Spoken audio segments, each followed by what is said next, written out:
Assalomu alaykum do'stlar, akalar, ukalar, opalar. Biz karakter chiqaruvdi. Ancha kishi o'libdi ham, yaxshi ekan, bilibdi, komment yozishibdi. Ya'ni bizga nimalar so'rashgan, kommentariyada so'rashgandan xayrli tushuntirib bering. Tabii giyohlarimizdan ham ancha so'ragan kliyentlar bo'lishdi. Aha, tabiiy giyohlarimiz bizda bo'ladi. endi foydasi yaxshi narsa mana jins kasalliklarimizga borovaya matka bilan krasная chotka. Bu nima foyda qilib beradi ayollarga?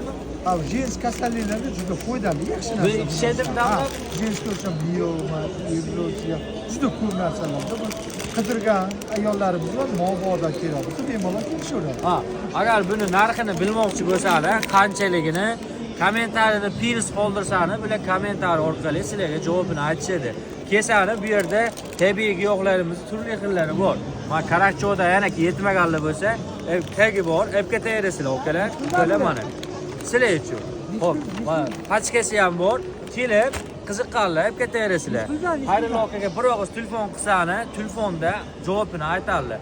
Telefon raqamini qoldirdim, sizlar like bosib qo'yasizlar. Sog' bo'linglar, salomat bo'linglar.